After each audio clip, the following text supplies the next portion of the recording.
Hello, everyone. I'm Jim Garrison, and I want to welcome all of you to day 200 of Humanity Rising. When I saw that we had reached this milestone of 200 sessions of Humanity Rising, I wanted to just express my deep gratitude for all of you who've been with us since the 22nd of May last year. And all of you who have been watching each and every day, our live streaming partners. So we're going out to 35, 40 platforms today, as we have for very many months. We're reaching people in over 130 countries all around the world. Our platform, the UBverse, is abuzz with now over 1,500 organizations and thousands of people that are blogging and communicating and building community in all sorts of ways. And I must say, when we started in the depths of the pandemic last spring, we had no idea that just offering a daily free global commons, a sacred space, would become such an extraordinary attractor, not only for many of you out there, but for all of us at Ubiquity University. And I would say the over 350 partnering organizations that have come our way and are working with us on a daily basis to broadcast and to think of new sessions. We're booked all the way through the end of May already, with just the goodness that people are wanting to express. So on day 200, everyone, I want to thank from the depths of my heart the goodness in the world and the way that all of you are embodying it in such extraordinarily diverse and wonderfully creative ways. Let us start, as we always do, with just pausing, centering ourselves in our bodies and taking a few deep breaths, and closing our eyes and listening to our heartbeat. For the next 60, 90 seconds, listen to your heartbeat in a spirit of gratitude and deep thanksgiving that you're alive. We're alive at this extraordinary moment in the human journey.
Thank you, everyone. Now, with a heart full of gratitude and a heart full of appreciation for each and every one of you, I want to begin our program today by recalling the immortal lines of T.S. Eliot toward the end of his 4 quartets, that we shall never cease the exploration And the end of all of our exploring shall be to recover that which was the beginning and know the place for the first time. We humans have been on a very long journey. We haven't ceased our exploration for several 100,000 years. We came from Earth. We are Earth. We are nature. But somewhere along the way, we got so sophisticated and so adept at controlling nature that we forgot where we started. And over the last several thousand years, we've been caught up in an exploitative, alienating form of behavior and mental, spiritual attitudes that have negated that which we most essentially are. And we found ourselves in the morass of modernity. The 20th century finally concluded just a few decades ago with more violence, more killing, more despoliation of the earth and human community than the rest of recorded history combined. We found ourselves unleashing global warming and climate change that now threaten the very existence of human life. And in the middle of all that, a family in Holland decided to continue exploring,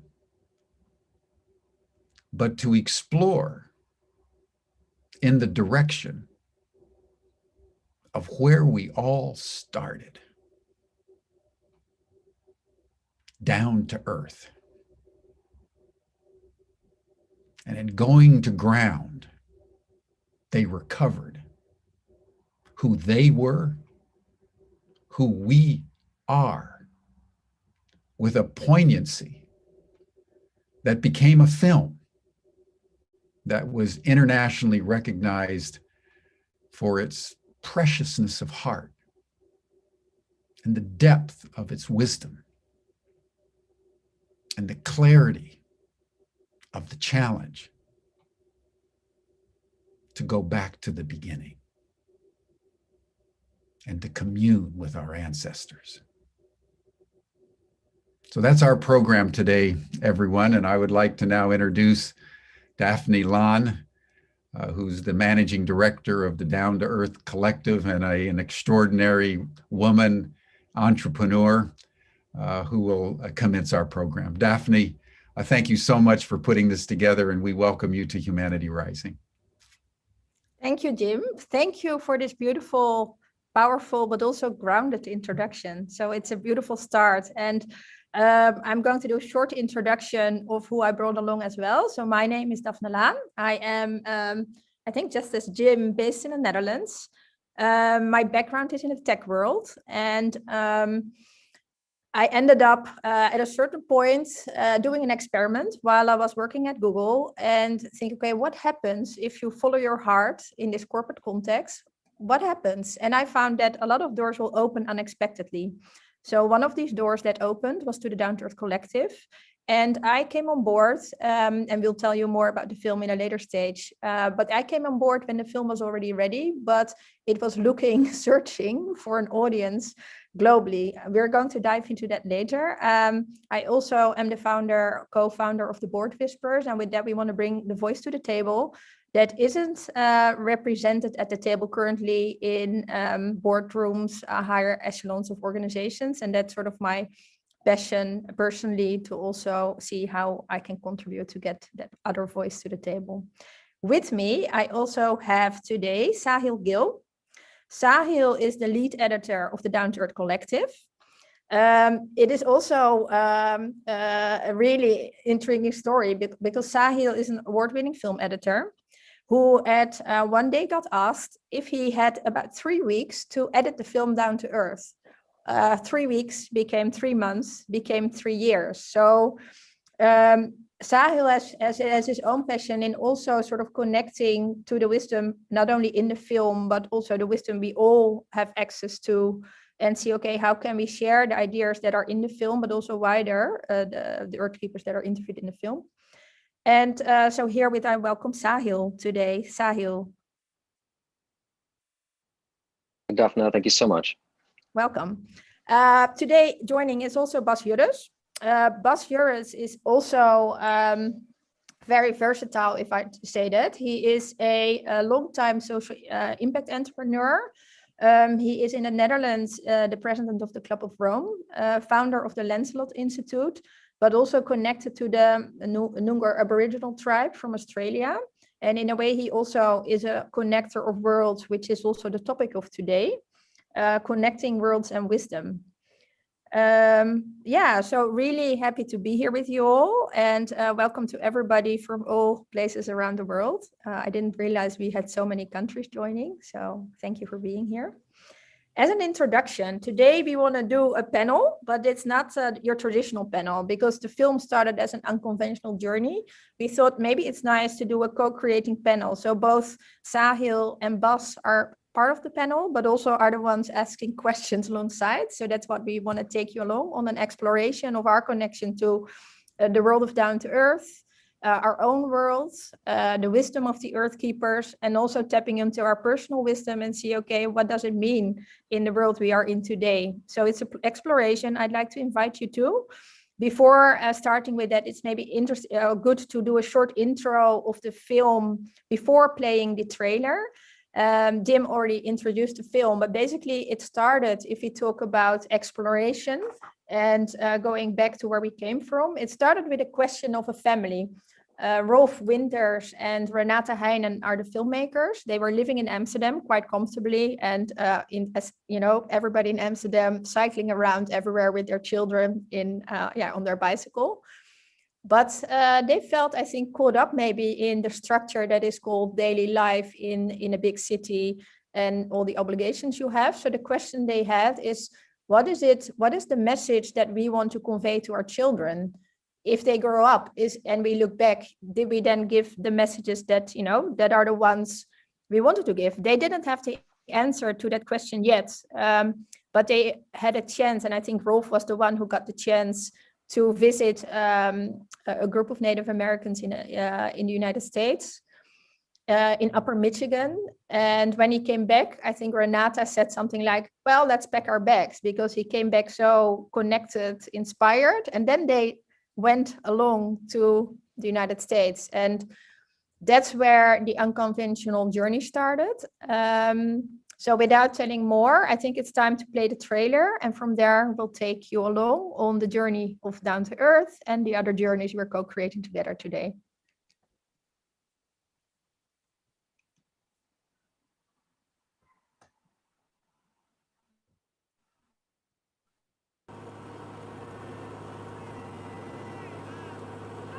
We're not here too long. We just pass through. We're only passing through.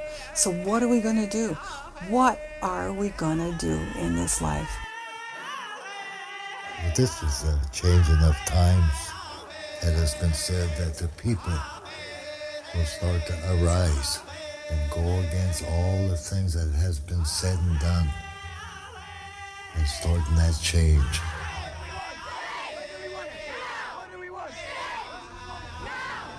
I think that's what's happening now. If it catches on one place, it's going to catch on other places. People will follow suit. Una panyayaga ngayong pan, abay kun nagpenangal maro. Ikalan na ditun banyabalaya. Pilin banyangachilangon. Nuna kama mas iwiako ni spungkis ma iya Artam ko nispikis ma iya. Está bien, que acosoma depende con juntos, o son, o cantos, o yuya.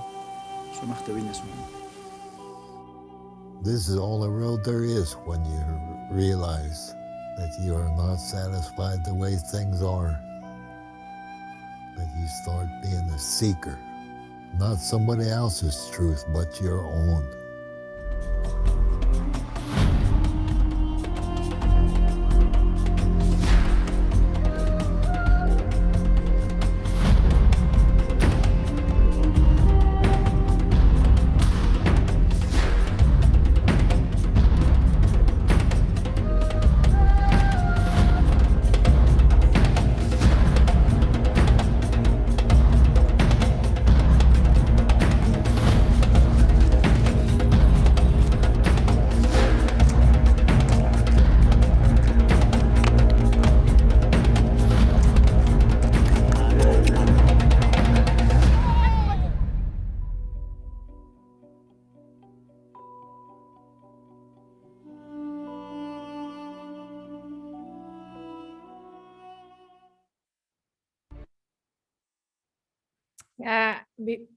I'd like to start with basically going behind the scenes, because we don't have the time to show the whole film. The link is provided, I think, in this invite, but we'd like to take you along in thought and in imagination. So I'd like to start with, how did DTE came about? But I'm going to hand over to Sahil, because Sahil has been involved at the start. So Sahil, I'm curious to hear how you want to introduce the film, not necessarily about the film, but what you encountered when you joined.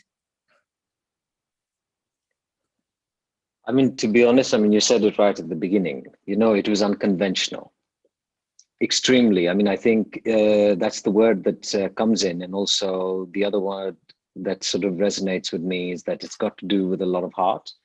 So the film began with someone just saying, well, I'm going on a journey, and we figure out what happens. It was only halfway, I think they lived there for a year before they even knew that they were going to do something about it. And it all started with the idea that we have to preserve this indigenous wisdom that they were receiving from the community that they were living in.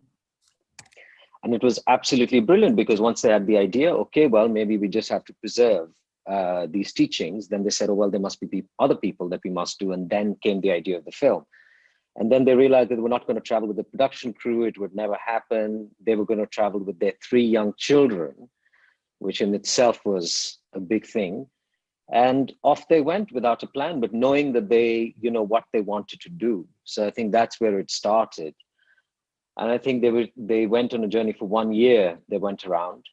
So 4 years they lived in Michigan, did their work. Then they traveled for 1 year. Once all of that happened, they came back with the rushes. They had an edit of the film. And then they called me and said, like you introduced me and said, oh, well, would you please edit this film? Just finish this film. I think it was a start of a beautiful thing, because at that point I did not realize, the effect that this film was going to have and how long it would last in my life. This was, wow, I think almost 10 years ago now. It's been a long journey. And the great thing about it is that, once I started out on the journey, I also realized that while we were making the film, it was not about putting things together. It was not putting thoughts together. It was not about putting pictures together. It finally actually became about how to have a conversation from your heart. Mm-hmm. And it was all that love and things that went into making the film, to it becoming what it is. For me, why I love this film so much is that because it inspires people to act, to think differently, to ponder about the things that matter to them, to step away from, I guess, the rat race or the way, we live in a constant circle. And for me, that's what happened. And then, of course, the last unconventional, sorry, not the last, I think, the next unconventional journey was to distribute the film. How do you get the film to people? And maybe and then from there, what happened with, how the collective came along.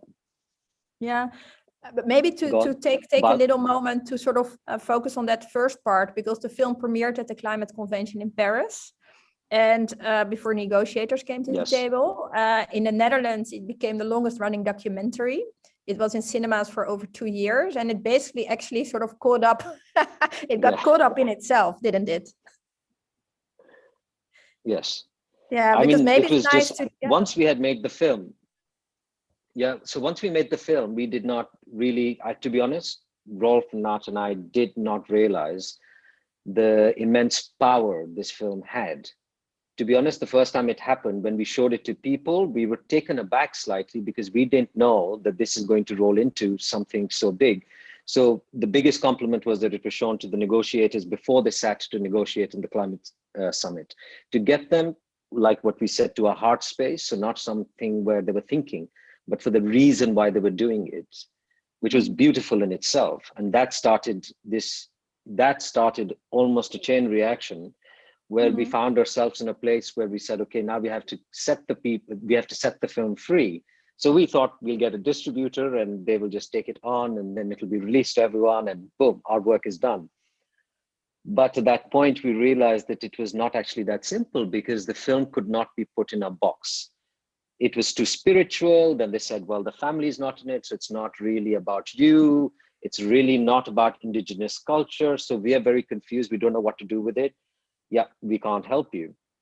And thus started the conventional story of actually getting it to screen. So I moved to Holland. I left my life in the UK and I moved to Holland to get this film into the cinemas to test. We said, okay, we start one place. Holland is the best place to do it. That's what I thought was the best test market because it's so cosmopolitan and it's the right place to begin with, and it's small in a way. Yeah. And yeah, I mean, like you said, Daphne, I mean, it started out, I mean, it was amazing. We had 3 screenings. 3 people said to us, and almost out of pity, they said, well, okay, you've knocked on my door so many times, fine. And I said, okay, you show it when when you have the least number of people, coming to the cinema, we will fill the seats. And yeah, we started on one weekend, we had 3 screenings. The 3 screenings turned to 20 the next weekend. Then it almost ramped up to 200 screenings a week. And it was basically what we said, it was not us. It was the people who carried the film because they loved it so much. And by word of mouth, they built it into what down to earth, actually end up being and meaning. I mean, for me, and I guess for a lot of people, it's a place where people connected with their hearts in the cinema and afterwards, which is why it became, well, I would say a phenomenon. Yeah, and then I think it's a nice bridge to Bas, because Bas came in when sort of building that movement. Yep. So Bas, can you share a bit of your starting point in a way, not in life, but then the starting point if we talk about this journey? Well, I'm glad you're not asking in life. I thought I'll just box it in a little bit. Sure. But yeah, for sure. And like I've been connected to various indigenous tribes for over 20 years and working together with them in various different ways of earth stewardship and in creating a more sustainable world, if I can use that word, which is, multi, you can look at it in different ways. But so when Down to Earth came on my path, that was really in the early stages when Sahil and Rolf were still, working on and doing the edits. And one of my friends, Lynn Zebedas, he told me, well, there's that's family, and they went on a journey and they went out to Earth Keepers, and they have a really strong message. But so for me at that time, I thought this was just another movie about people visiting indigenous tribes or talking to them or talking about them. And so I wasn't particularly interested, to be honest. So for me, the first 2 years, I think I've got, the movie was put to my attention, but I didn't want to see it. I wasn't really interested because I thought it was like this. And then in the end, a friend of mine, she bought tickets for a screening in my hometown, and I went. And it brought tears to my eyes because, and I feel it again when I say it now. I've seen the movie about 20 dozen times now, and I still really gravitate towards it. And So the thing that really struck me was something that I learned from one of my original elders, Richard Wally, and he said about, indigenous cultures. He said, well, first they talked about us, and then they talked for us, and after a while they talked to us. So, and now we are talking. Mm-hmm. And that's something that I always kept in mind. Like, there's a difference in interpretation, in mindset, in the way you actually perceive, and in how open you are in talking to other people, other cultures in general, I guess. And I think what really caught me and drew me actually into this movie movement, is that part that Sahil and Rolf and the others, they really were able to let the message of the elders and the earth keepers come across the way they wanted to put it across. So that's the main thing for me, and that's the reason that I got involved, and we went all over the place, all over the world, I guess, and it's some interesting stuff afterwards, which we will come to later. But that's the connection that I had. Thanks, Bas. I really feel that one Yeah, when you said, okay, now we're actually talking without sort of the translation of other people. Obviously, it literally was translated, but it's not somebody else voicing the views of the Earth Keepers. Sahil, this is just a funny anecdote, because we're going to dive in some of the scenes and then connect it to our Connecting Worlds and Wisdom. But what you hear back a lot is that people see the film and then say, a year later, watch it again, and then say, did you change the film? Yes. Can you tell us a little bit about it? Because it's a funny anecdote. I get accosted all the time, since I finished the edit, that apparently I went and I have changed the film. Because people see it and then they see different things at each viewing. And this is interesting because I noticed it over the years. After 3 years of the film being out, someone saw the film 7 times, and then this lady she took me to the corner in the cinema. She's like, no, you changed the film. How did you change it? Why did you do that? I like that scene so much better. And I said, no, I did not touch it. I really did not. I was too busy. They did not believe me.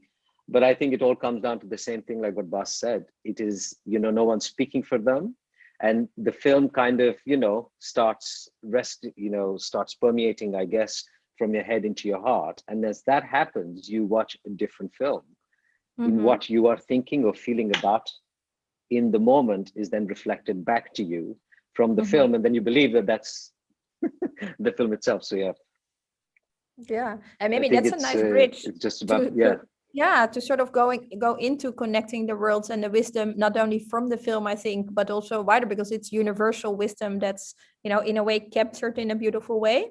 Bas, would you like to kick that part off in sharing what resonates with you and why? And what is it that you do actually in your daily life with maybe, the example you're taking out of this? Yeah, sure. Yeah, so it's interesting what you just were talking about is the movie that changes before your eyes, basically, because I said I've seen it so many times and facilitate so many dialogues with the movie that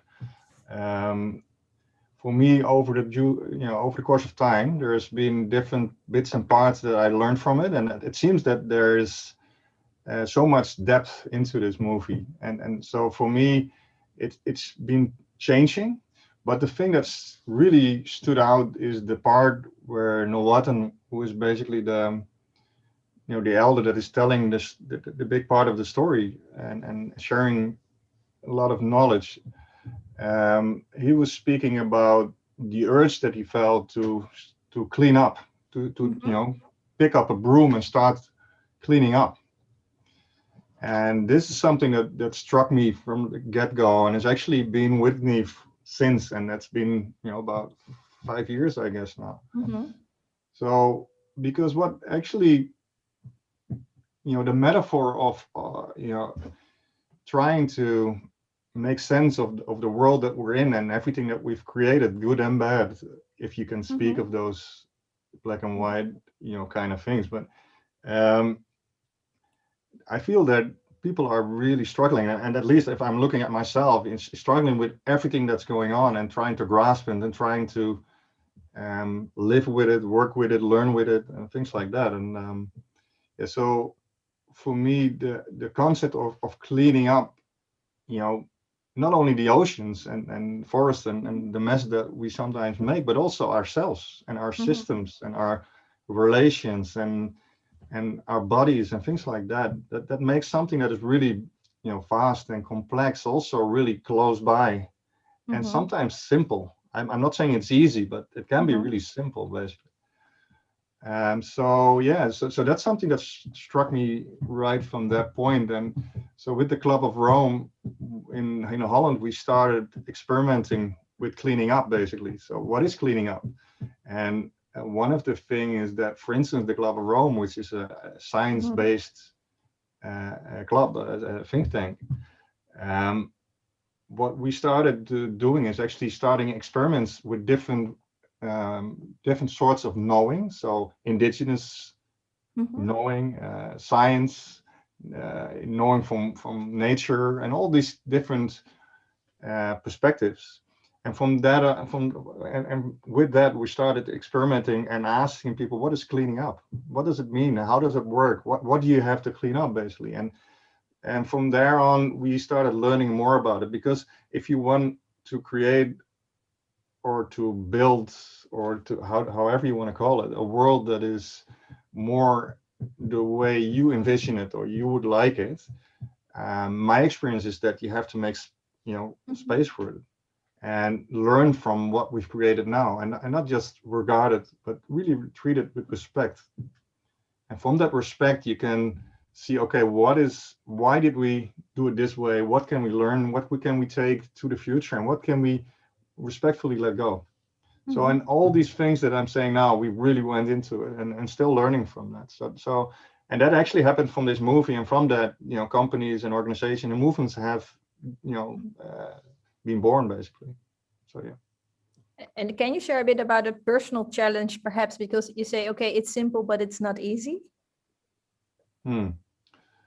So the first thing that actually puts a smile to my face and the face of my wife, for instance, is that like cleaning up is not my biggest virtue. And I mean, like cleaning up, I tend to leave a little bit of a mess. And like if you look at my desk, it's like a bit chaotic. I know my way around it, but it's not clean. But so then cleaning up as this theme that I've been working on for 2 years, it's quite interesting. And it's also about, like, for instance, I've been an entrepreneur, a social entrepreneur for about 20 years now. And I've been struggling at times to actually do the right thing, if you can say it like that.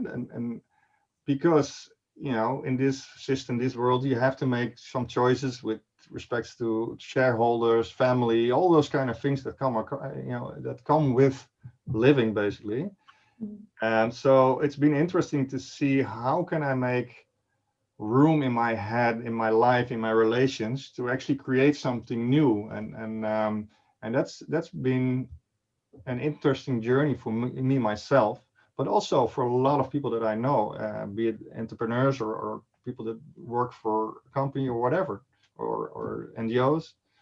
So it's been really interesting to see how can you make that work in a way that energy flows and it doesn't stop. And I found, talking about this and working with people, that it is actually something that holds back or drains energy from a lot of people who are actually working to make our world a more beautiful place. So that's a big thing, and it's not typically what we speak about when we get together in groups, or when we have somebody doing a keynote speech about something that he built or a company that he put out there. And it's usually the success stories that we talk about. So, yeah.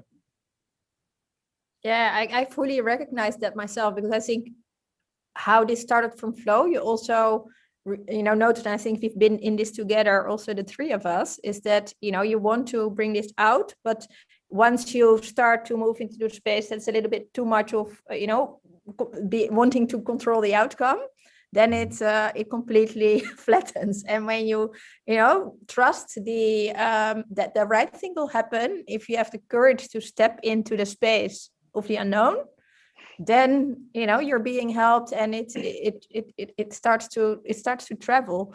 So Sahil, and feel free to jump in, guys, from now on. But Sahil, also nice to hear your sort of favorite part and where it connects with you and why. Yeah, no, I just want to continue with what Bas was saying, because you see, for me, it became so much clearer that this, when Bas calls it cleaning up, I call it, recognizing myself in a way, because, when I started this off, I realized that, I had decided I wanted to live my life in a certain way. I was going to be, I was going to work in London in the biggest post houses, the biggest movies, etc., etc. And then this movie comes across, and it just, everything turned. Everything changed. I heard this man's voice, and everything changed, because I realized that possibly the thing that I had been thinking of was to go forward, and the system that I was living in. And then all these questions came about, what is innate knowing? What are they talking about? Indigenous wisdom? What are they talking about? Land and nature and me, and what's happening? And it was funny, because I guess I was turning 30 at that point. I had questions about myself. I was questioning the path I was on. I think, the classic story of trying to figure yourself out. But it became so much clearer that the question about who am I in this world today? And when I see these people who say the simplest things, it is so simple what they say to you. It is just, truths that, you grew up with, which in a way, in the system that I grew up in, was either scrubbed out of me, or I was told it was not the right way to think. So success looked a certain way, progress looked a certain way, and I was following those things. And in the cleanup, in a way, what happened to me was that I had to sit down and actually do a cleanup inside, decide what is it that I wanted, what was important, why. And it is the hardest thing I think I've had to do, because I had to then make decisions to actually go back over the things that I had invested 7-8 years trying to achieve some things, And for me, that is what was so amazing, how with the simple teachings of the Earth Keepers, I was able to understand my own voice. I was able to understand my own knowing, also understand that there was a lot of knowledge that was available, which I was not tapping into, I was not using. And, people talk about, you just mentioned it, being in flow, walking your path. These things were like concepts that were, there, but in a way I never ever understood them. And I realized that after this thing, like what Bas mentioned about my own cleanup, I was very surprised, because things started feeling different. I started learning things differently. I started being a different person. And for me, that's what the film managed to do, the simplicity of the thoughts and the people who are saying exactly the same thing. We have the internet and mobile phones and everything, and these guys are sitting in the middle of nowhere without any tech gadgets, but they are saying the same thing. We could have made a film where, one started the thought and the second one, did the middle of it, and the third one finished it, all through the entire film, which made me realize that there was definitely a different set of knowledge and rules and things that, I was receiving from, they were receiving from a different place. And I guess the source had to be the same somehow.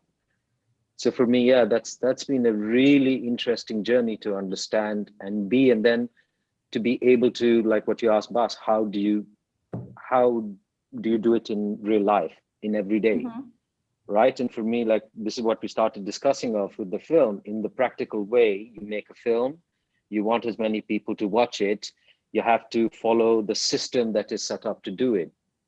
And this is what, with the help of you, Bas, and so many people who came on our path, we basically broke the system, remade it to adapt to the needs. But that only happened because we did not listen to what was being said to us, but actually doing what we felt was true and real and would also work in the system that was set up for us. So, I mean, you know, I don't think it's just a spiritual thing. It's actually something that you take on once you go through that journey for yourself, then it actually manifests itself in the world. It's, yeah, it's not, for me, a lot of people think that it's a little bit, you know, hokey pokey, spiritual, etc. But in a way, no. I mean, the truth for me is that the spirituality, spirit, and what they talk about in the film is what is who we are. And I, for the longest time, I was totally denying that of myself.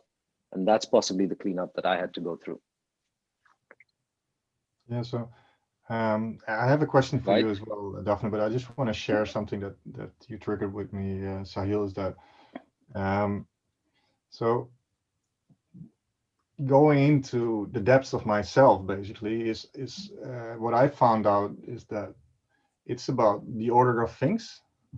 And what I mean with that is that if I look at where my commitments are and where my behavior is, and you know, they tend to be in different places, you know, in the course of time. So I might have the idea that I'm in commitment with something that I find really important, but my actions can do, you know, can point me, you know, a totally different direction. And I think that is something that people really understand and see in their own lives as well. This is not unique to me. I understand that. You are unique, Bob. But at the same time, it's really hard to just change it. Like I can change it for a while, and a lot of people may know or may experience that when they go traveling, for instance, or do something where they're really in flow and everything makes sense and they make the right choices and they feel good. But then they go back to work, or they come back home, and before you know, or basically had a good day, you walk into your home, your kids jump you or whatever, your wife asks you, or your husband says something to you, and boom, you're out of sync, right? So it's interesting to see how that happens to a person, an individual, but also it happens to a company or a team or a business or a country, or, you know, you can go as big as you want or as small and close by as you want. But for me, there's so many similarities. And so it's really interesting to see how can we deal with the situation that we have now with COVID, you know, and of course the beautiful initiative of Jim and the other people with this Humanity Rising movement. And so you have that, which is really colossal. It's really so big, but at the same time, it's really close by and you know, in yourself as well. So what really opened my eyes is that the simple understanding of when you're just being, you're training something. So you're practicing something the whole time, if you're conscious or not, but you're practicing something. So what struck me was, what am I practicing? And once I got really conscious of that, and what is it that I want to be committed to? So, and now I'm cleaning up a lot of patterns, you know, movement stuff that I've, you know, built up during my life, which really helped me become the person that I am. And I'm happy, you know, the way I am, but still, I have this purpose that I want to fulfill. And I think the same thing goes for any scale of organism that you can imagine. So that's interesting to work with that and to learn about that and to transform that, I guess. Yeah, so that's something that struck me just now when you were saying that, Sahil. And it changed my life totally. I really, and I struggle with it as well. But I always come back to the pure basics of it. So understanding myself, understanding my impulses and things like that, and from there working. And when I work with groups or when I set up a company, I see the same patterns there. So when I'm talking about the order of things, so we have this humongous technology, you know, race that we're in, and it's just amazing what we can do. And you talk about the internet, like, and probably everybody that's in this chat or and I see a lot of stuff coming by that people already are connected to various indigenous groups or tribes or cultures, which is fantastic. So you know that there is an internet and there's always been an internet, because And if you think somebody in the about chat, Bas, Yes, asks, Bas, can you exactly. talk more deeply about the exactness of your struggle? So we want to know more deeply about the exactness of your struggle. Sure, yeah. If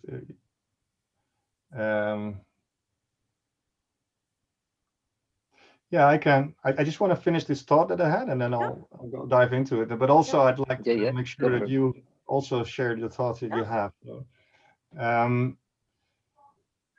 yeah. So basically, about the order of things, I think it's really important if you have the technological advancement that we have now. It is really important to make sure that we also grow morally and make sure that we develop on that part as well. And the order of things would be nature first, tech second. But at the moment, the way our systems are structured is tech first, the rest later. Nature, people, our feelings, our beings, things like that. And that's something that worries me a lot. I think there is work to be done there. And I understand. For me, close by, it's if I let my phone rule my day, determine my day, which is really easy to do, then there is technology first, and then my nature, who I am, basically. And that's something that's really close by, but also, quite fast and big around us. So, yeah. So yeah, but I think Daphne, you're aware of this, right? Yeah, I think it's a nice bridge. This actually. idea of tech first, and I know. Yeah, shall I share a bit on my journey with that regards? Because I think it's exactly sort of timely and spot on. Because I was I think in the year 2000, I drove around in the Netherlands assessing solar energy projects. So I've always been at the forefront of sort of, pioneering. I love new things. So I got connected to the tech world quite early on. So really early on. I've spent time in telco. I spent 10 years at Google. And I think what for me, what really brings it home, and that's also, I can sort of connect it to one of the scenes of the movie and dive further into my personal journey in that. That is basically, if I take you along in mind to Australia, where you have two sisters living on an island, and they take on board young guys that are, fell out of the system. And basically what they do is they give them roots again and, see their own gifts. And one of the sentences they say, as grandmas, as mothers, we watch the children and we see what the gifts are the children have. And then they make at a certain point a jump to, nothing comes out of it if head and heart are not connected.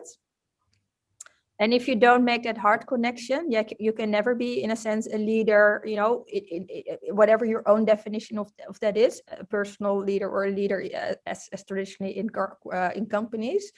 So for me, if we talk about tech and, connecting worlds, I think at times that part is missing. So we're busy with developing from the head and not from the heart. And I've been reading some of the comments also in the chat about ethics, about nature, and then tech. And that's exactly, I think, what sometimes now is missing, the order of importance of things. What about our personal values? What about the universal values we were talking about? And that's what resonates, I think, with a lot of people when you see either Down to Earth or other films that go deeper into what is important for you. So yeah, for me, that is one of the things, connecting head and heart. And if I,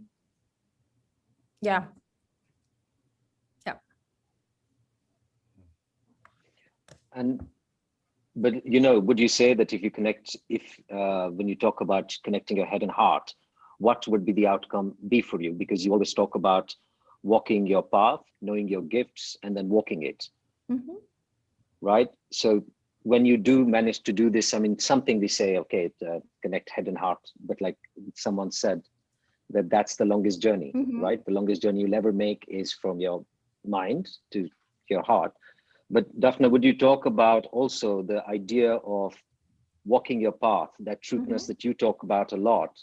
I think it would be great to share here as well. Yeah, I think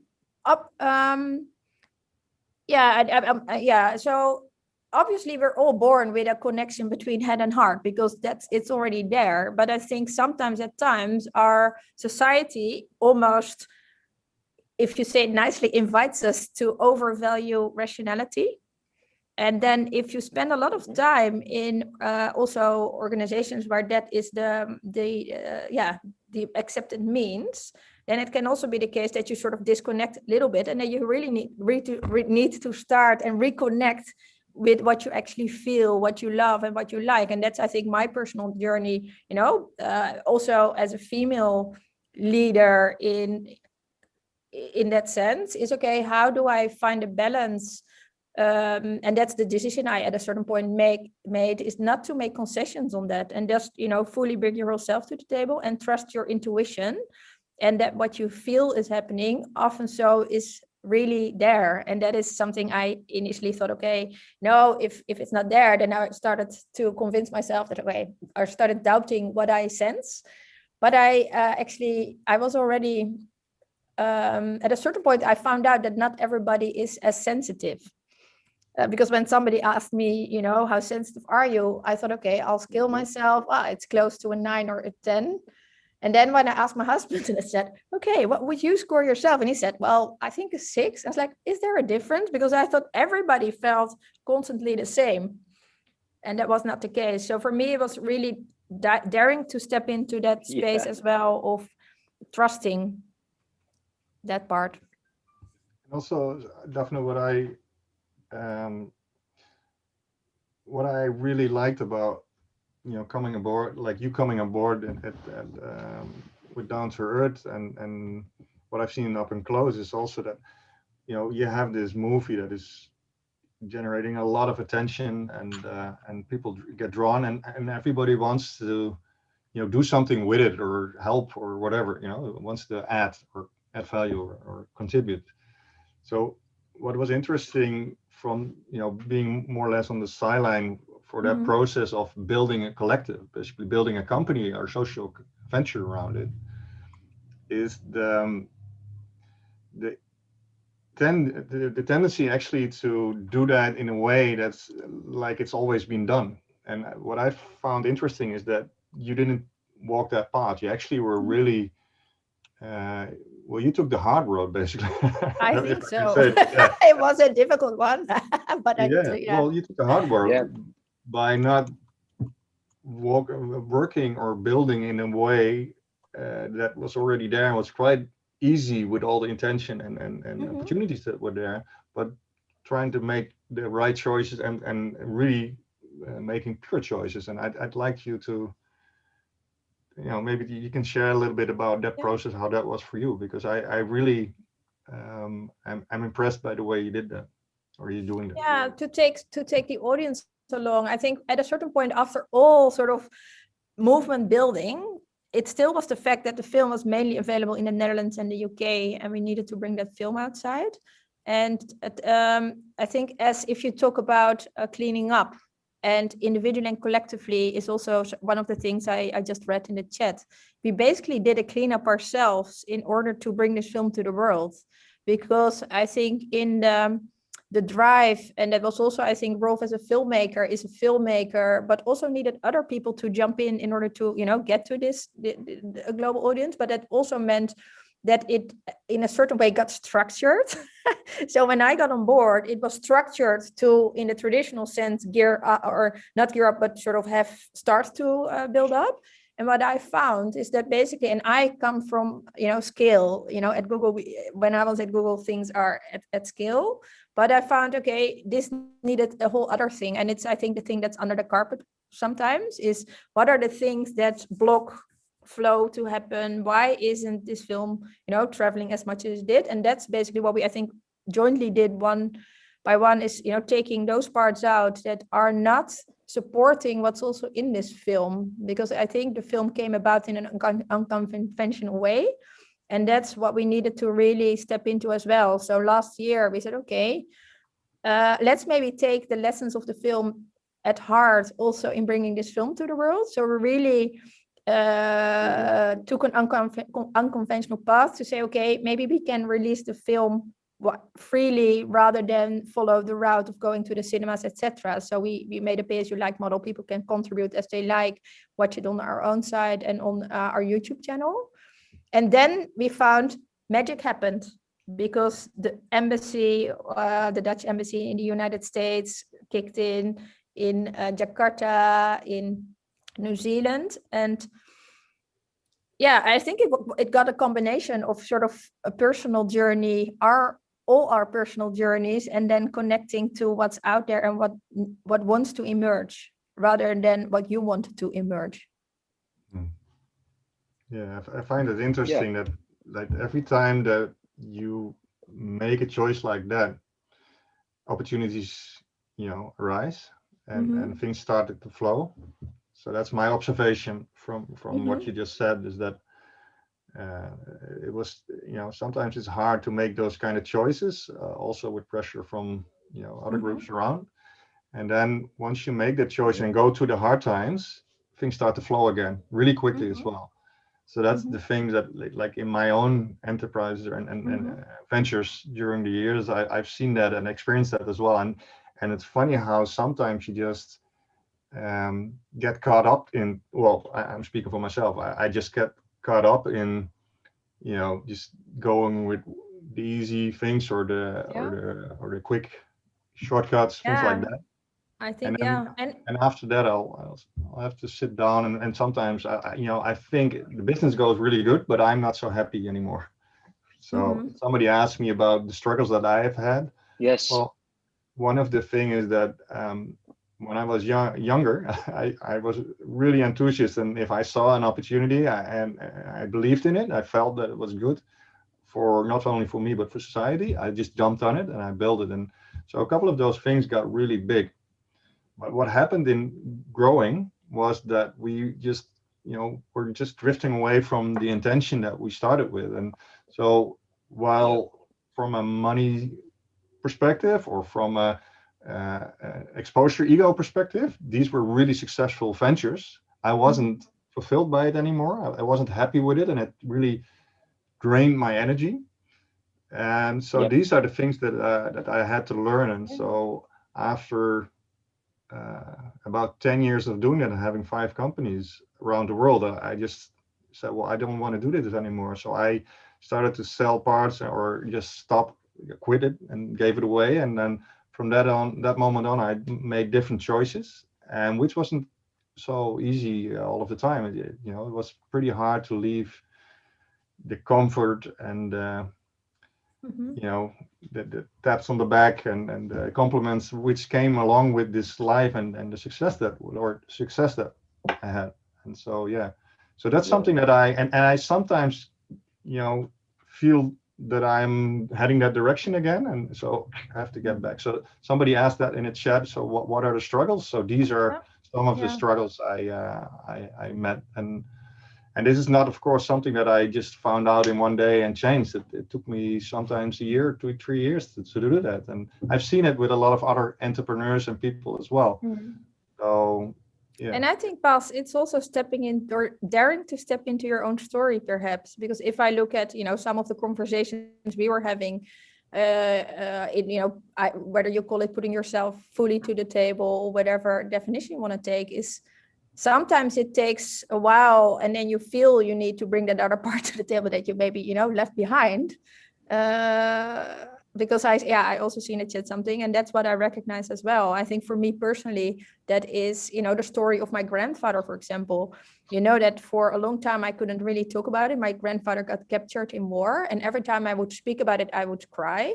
And then at a certain point I realized, because I always thought it's the story of my father, because you grow up and you don't want to talk about the things that you only want to play and be happy in that sense. And then the older I got, I realized you can never say such a thing. That a story is your father's story. But we're made of all the stories before us, and by making that story part of your own story, it becomes something powerful. And I think for me, when I integrated that into who I am, then I thought, okay, my role in this whole thing, what I think I'm doing, in any case, is I bring freedom. I bring freedom in thinking and doing, and that's who I am. That's how my Klein is, and that's what I want to give to my children. And then it becomes bigger than I think yourself and what you try to do on a daily basis, because I always go back to that space. Okay, I'm quite privileged to be in this place, to be able to share with people all over the world what we're doing, basically. It's so interesting, you know, we talk about the same thing, and we sort of also see that the struggles are in a way so universal, right? It's always one way or the other. Is either the separation from self. So like Bas is saying, you know, I'm doing these things, but then somehow we lost, you know, the intention got lost. That then starts affecting you, and then you start separating from yourself. And again, what Basi had said before, you know, you come back home, and you know, it's the separation of the two people. So at work, you're one person, and at home, you're a different person.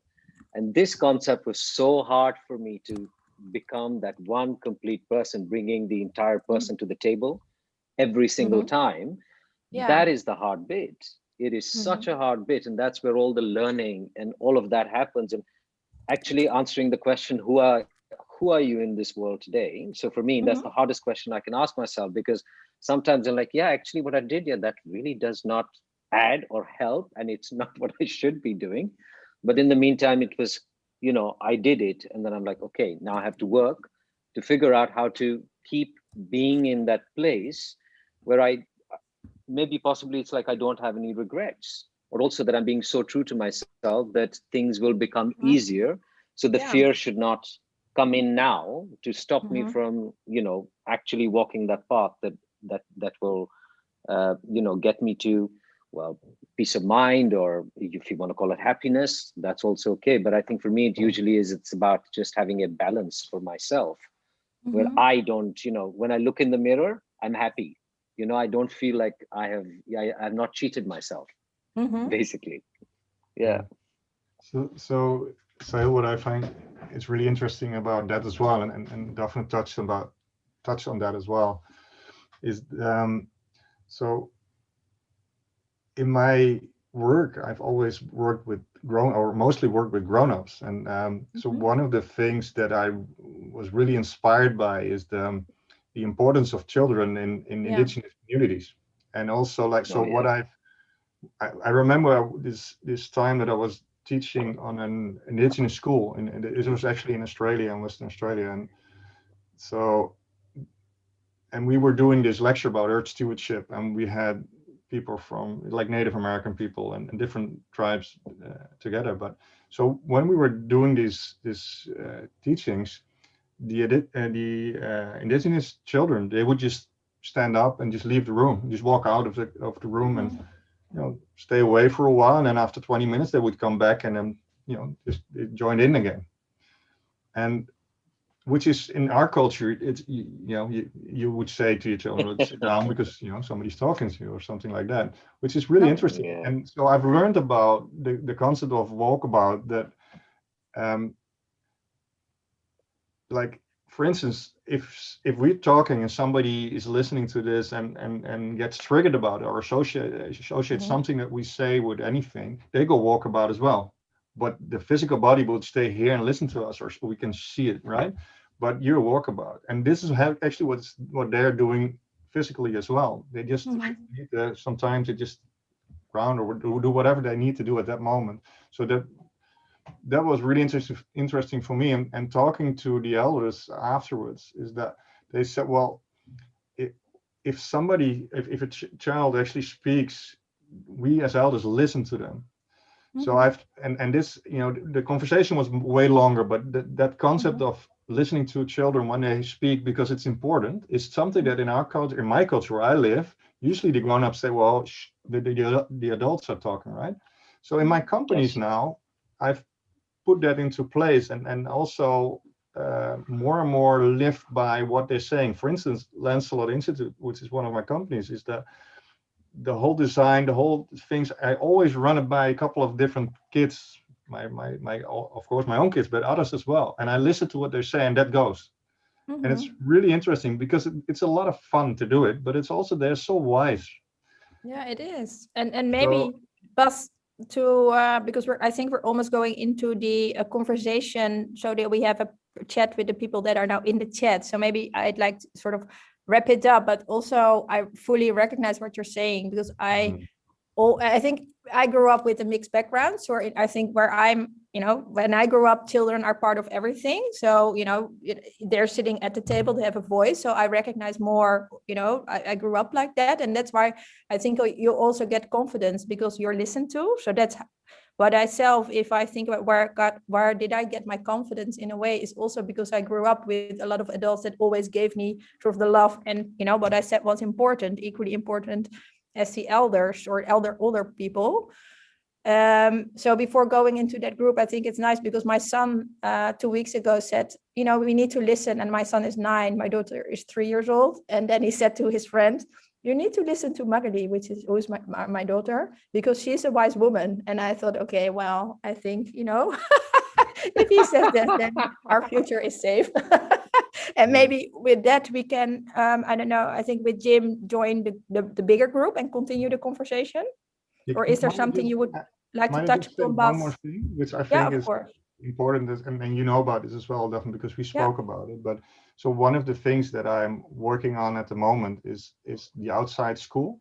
Yeah. And I just want to put it out there because I really believe that's the most important thing that I'm doing at the moment. And it's not me, but I'm working with a group of fantastic people. And so our mission is every kid out there gets education outside in nature 1 day a week. So that's what we're working for. So I want to reach out to anybody who's working with, and I mean primary education, and we're building into through secondary and later on, but primary education. Every kid deserves to learn 1 day outside in nature, and I think that goes for everybody all around the world. So that's something that I really think is important. I wanted to share. I totally concur, Bas, and I think it's really, really important because I really, from personal experience, I just basically grew up outside. I mean, I used to have deer and elephants and you name it. I think I almost lived in Jungle Book. And then I realized when I started living in a city that was taken away from me. In a way, it was cropped out. And then it came, again, coming back to the separation from self, it was so important to be grounded in nature. So I think going forward, that would be such an amazing thing especially because now we live in cities. And we have to find a way to encourage the children to connect with themselves, to first connect with nature so they can connect with themselves, so they can connect with everything else that there is.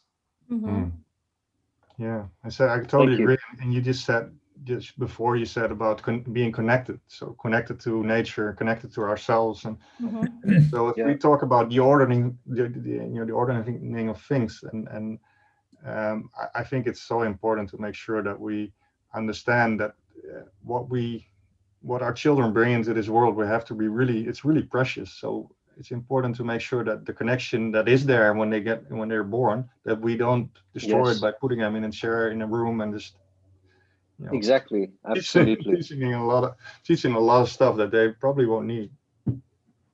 No. And with that, we connect back to Jim. Sorry, Jim.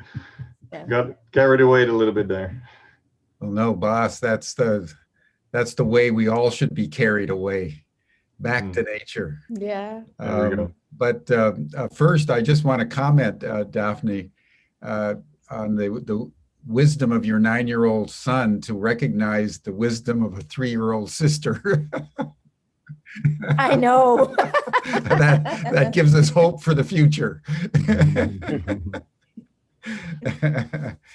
And to your point, Bas, about nature, we could not agree more. And I think to a large extent, if you had to pick one route to the present predicament, it's that we've cut ourselves off from nature. And I think this is worth underscoring in the following way. We all remember the Nazis and what happened in the Second World War. And Carl Jung, the great Swiss psychiatrist and psychologist, made the comment in some lectures given at Yale actually in 1938. This was before the carnage of the Second World War began. He said that at the root of the German surrender to Nazism was the fact that they had cut themselves off from nature. And he says when a whole society cuts itself off from nature, they become susceptible to all forms of madness. And so this is not just a statement, that it's good for our kids and we learn a lot in nature one day a week, but this is actually the point that you're making is of historical and national security importance, that to the degree to which all of us can go out in nature and commune with nature in a whole new way that down to earth points toward. That's actually at the core of the salvation and redemption that we're all seeking. And I appreciate this in the following way as well, because we tend to think of fixing problems with technical solutions that we can deploy. And we never or seldom think that we need to actually change the gestalt within which the solutions need to be implemented for them to actually work in the kind of way that will ensure abundance and thriving of both humanity and nature. So I just wanted to say that point that you're making could not be more important for the world today. Yeah, so Jim, just to add to that, if I can, is that when I was at this meeting, a Global Rome meeting, I was approached by this person, and he asked me to be part of a company which had 10 billion in basically in means. And what actually they wanted to do is build a big solar screen outside in space to make sure that we didn't have we actually blocked the Earth warming up. So it's like, and this to me is just so incredibly crazy that we would just build a shield and keep on doing stuff that's not healthy for us. It's but yeah. So that is interesting that these kind of things that people are working on it. There's a lot of means and money and resources being put into that at this moment. Yeah. Where I think that brings us a lot further from where we should be, or where we feel comfortable. But it's interesting. The next 10 years will be are really interesting, I guess. Yes, and what I thought, Daphne and Sahil and Bas, as we bring this to a close, I would love to hear from each of you a couple of minutes that if you had to summarize the down-to-earth experience for our viewers, many of whom have not seen it yet, but paying particular attention to the pandemic, social distancing, lockdown, mass, vaccinations, economies at a standstill, what advice, what practices would you recommend for people that they could take away from the session today in your splendid discussion? And maybe we could start with you, Sahil, then Bas, and then Daphne. Yeah, cool. Oh, wow. That's that's quite a lot. Take it away, Sahil. Yeah, wow. How do I sum it up in... I mean, I think for me, I think when the pandemic started, I mean, it's almost going to be 1 year. Life is going to be so different. I was going to be on the precipice of a whole other career. I was going to be starting something that I really wanted, blah, blah, blah, Of course, everything said and done, it just did not work out. It was, it just went completely the other way. I think that happened for all of us. Yes, yeah. Life went the other way. Life just literally went the other way. But the really interesting thing was, again, the big teaching of the film came back to me, which was that I had to actually learn how to deal with myself in that situation. You know, not what was expected of me, but what I was actually feeling and what would actually, I had to go on a walkabout by myself with my brain to understand once the distractions are taken away and things are not fulfilled, what is left. And it came back to about connection. And I'm very thankful because in the first, I think it's the first time in my life I actually saw spring happen and really happen. It was not just in the weekends. I went out every single day because that's the one thing that you were allowed to do. So I went for long walks in the fields and I saw things change every single day. They were different. I saw the chicks being born, them growing up. It was a revelation in my head. I knew it happened, but I would go out to nature once or twice a week, not 7 days. It changed my perspective completely. And for me, from the beginning, what the film always says to me, and there's one line which I always quote, which is, I am the land.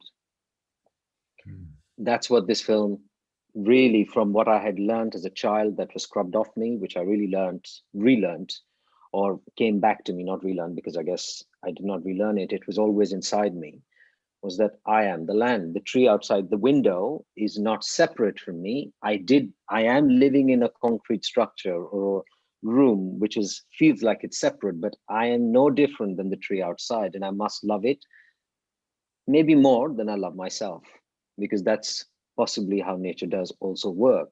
I mean, it's not just about me. And so for me, that's what the film really brought about. And that's also in this time, I have learned how to respect nature and other people and really understood what is really important, the human connection, hugs.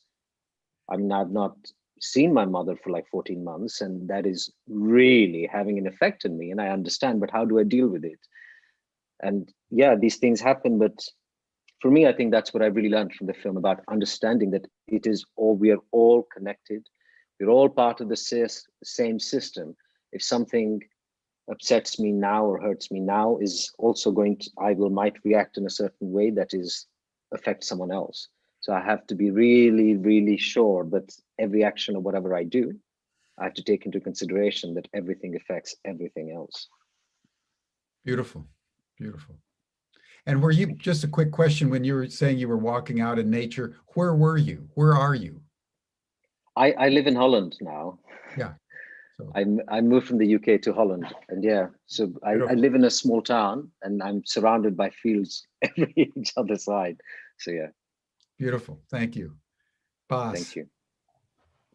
Well, first of all, thank you, Sahil. So yeah. So the question that you asked here, Jim, is what would I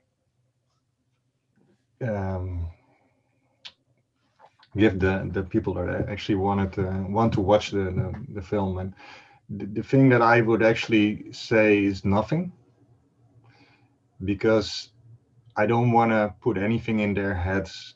The only thing I would recommend, and this is just an invite, do with it what you like, but is try to stay out of your head and just to feel in your body which parts resonate with you, and just to see if you can just feel something in your body, like a glitch or cramp or warm, cold, whatever.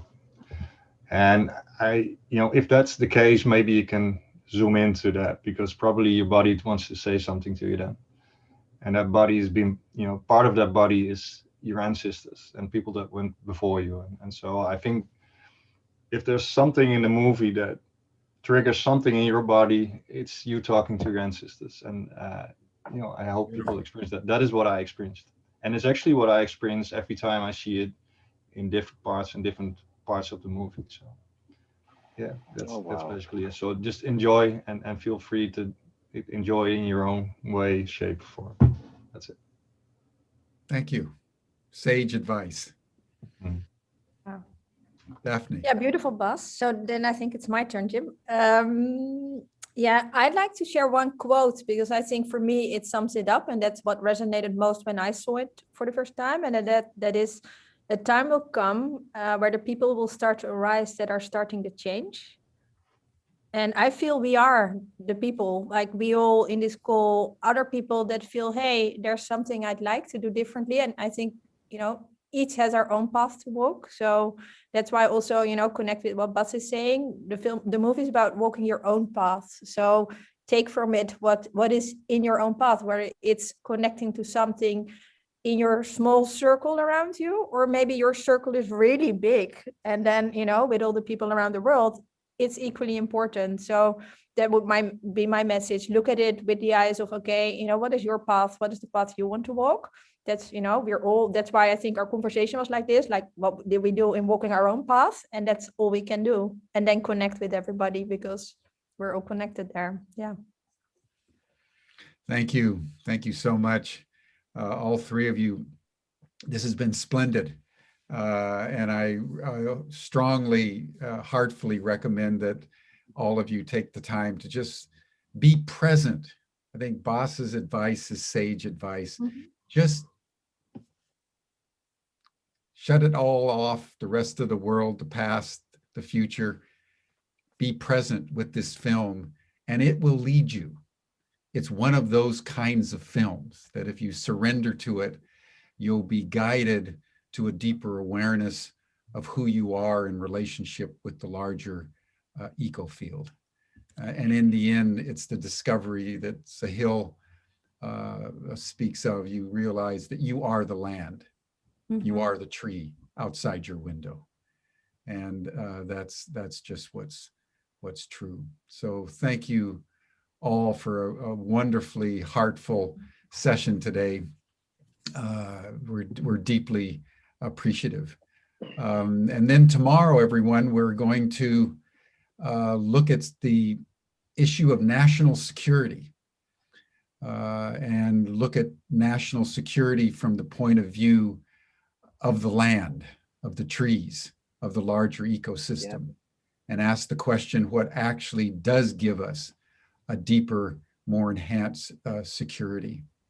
And then on Thursday, it turns out it's the 10th anniversary of the meltdown of the Fukushima nuclear reactor.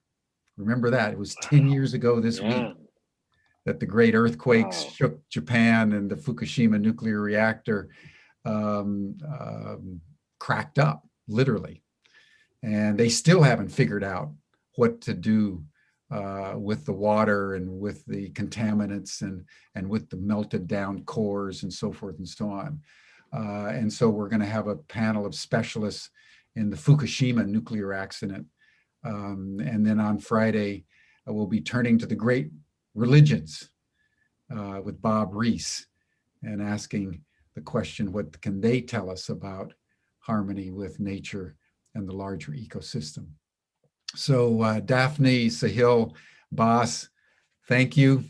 And thank you all, everyone. And we'll see you again here tomorrow for a re-examination of what national security means in the world today. See you tomorrow, same time, same station here on Humanity Rising. Bye-bye. Thank you, Jim. Bye-bye. Thank you, Jim. See ya. Bye. Bye. Great session. Great session. Thank you so much.